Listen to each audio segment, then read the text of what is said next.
I'm your host, Mr Addams, and tonight I shall be sharing with you a rather unusual tale.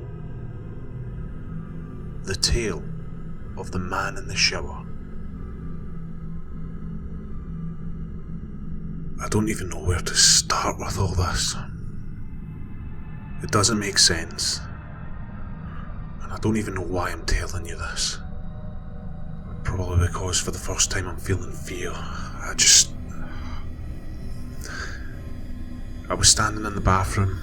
You know one of those times where you walk into a room and you've no idea what you came in for.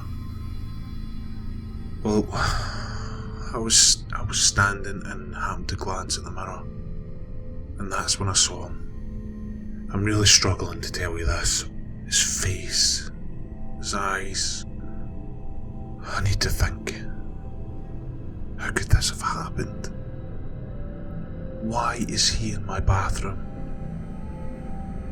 Maybe if I start at the beginning it will make sense to you. I don't know. Wait. Come on. What is that? Okay, it's just a dog. Anyway, let me start at the beginning of this mess. I guess this is sort of my confession. And I guess I don't have long to tell you this, so I'll keep it as brief as possible. It started around 3 years ago. This feeling. I'd been at work all day, another awful day. My boss yet again thought it would be acceptable to speak to me as if I was stupid.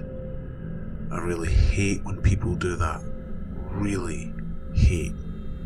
But he's my boss. Anyway, I got home and the anger was like an infection. I needed some air. It must have been around 11 PM. It was dark and raining as usual in this god-awful city. I'd just crossed the street next to the old abandoned garage when I saw him. This ugly mess of a man. He looked homeless, one of those you can smell him before you see him types. And he was clearly drunk, staggering all over the place. I'd slowed down so I could gauge which way he was going to avoid getting any closer to him. And that's when he dropped to his knees right next to the gate. It must have been less than 5 feet in front of me, and started spewing his guts out. The smell. I could have walked on, but the anger was still so strong. This mess of a thing had blocked my path. And then it happened. My body took over and I went into a blind rage. I remember kicking him as hard as I could in the face and punching him as he lay dazed.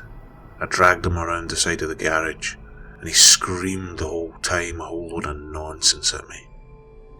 I guess he must have been scared, but at the time I felt this again was another person talking down to me. Before I knew what was happening, I'd stabbed his neck. I guess in my rage I had grabbed a piece of glass that was on the ground next to us and just started stabbing and slashing his throat. I couldn't tell you how many times I did it. He was a gargling mess when I started to calm down. I kicked him a few more times in the head and he stopped moving. So then I just ran. I ran as fast as I could back to the apartment. I went to the bathroom and I was sick. My hand was a bit of a mess from the glass, so I patched it up as best I could. And then I remember sitting in the shower for what felt like days. By the time I gathered myself together, I had to get ready for work. And you know what? I felt fantastic. Better than I had in 10 years. All that anger that was inside me was gone, and I felt great. That day at work, I guess, I should have been exhausted, but I wasn't. I had so much more energy than usual. I had bandaged up my hand, and when any of my colleagues asked what happened, I just laughed and said I'd tried to cut an avocado and made a bit of a mess. They all lapped it up. They found his body about 3 weeks later. Some kids had went to smoke or something like that and found him. It was on the local news, but I guess due to the fact he was homeless, most people thought he'd probably got into a fight and lost. There wasn't that big of a search. But I knew I'd been lucky. Someone could have seen or heard something, but no one did. And now I kinda wish they had. About 6 months later, the anger was back, banging in my head, and I tried to ignore it, but I knew the only way to stop it was the release. That's what I call it. That day I'd looked on Facebook and seen that one of my old school friends had got a job in the US and he and his girlfriend were going to be moving to Manhattan. How lovely. Jealousy really is a terrible thing. I'd always wanted to live in America. And what made him better than me? Why was he getting to do the things I wanted? I think I totally broke at this point, if I wasn't already to begin with. I called my work and told them I quit, and that they could use my leftover holidays as my notice period. Over the next month or so I dragged myself into oblivion. I knew in the back of my head this could only go one way, but I didn't care. By the end I packed up some of my stuff and left. I knew I needed to get that release, but I didn't want to get caught. I headed to an apartment that had been recently emptied due to asbestos and some sort of health and safety violation, and it was going to be knocked down at some point. I found a way into the building and searched for somewhere quiet. I was lucky. Some homeless had moved themselves in, but most of them wouldn't climb more than 4 or 5 flights of stairs, so I headed for the 12th floor. It was completely empty. I picked one of the locks and made my new home. Over the next week I went around the building, making sure to avoid the security, who would only do a lazy sweep of the building every couple of days or so. And I found myself an old bed, a chair, and, well, the hallways still had electricity running to them, and my dad had taught me a thing or two when growing up, and I managed to connect the hallway light to my own. I put some old sheets over the windows so no one could see the light. I knew I would be safe for a good while. You see, as part of my job, I knew this building wouldn't be getting touched for a couple of years due to costs. I guess I lost myself over the last couple of years. I would go out stealing stuff to keep myself alive, and every week or so I would go and kill someone. It's strange telling you this, but I would mostly kill homeless, junkies, some old people. I would find them when they were alone in an alley or on the street. I always made sure to cover my face when I went out at night. As I said, I'm not stupid. From the newspapers I've picked up, it seems like they're aware of the killings, but I'm very careful. My parents are dead. I don't have any siblings. I quit my job before I disappeared, so I guess at worst I would be... I would be another missing person in this city. I guess that brings us to today. I'm still in this building. I'm very clever, you see. I'm always moving around to different apartments.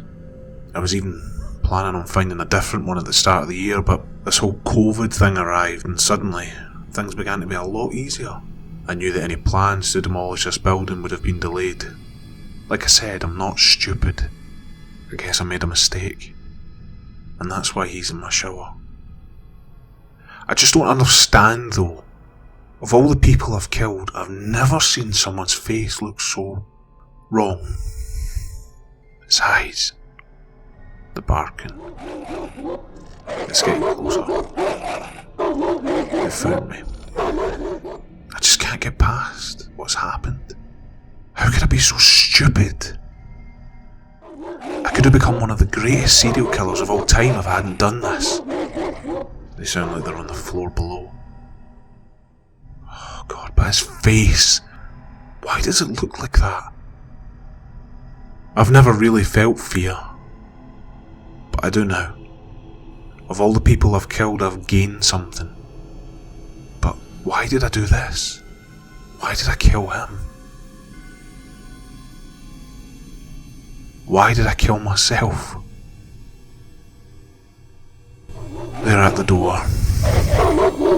My God, they sound huge. I've read about them before. I guess I know my fate now. And it's only now I realise how stupid I've been.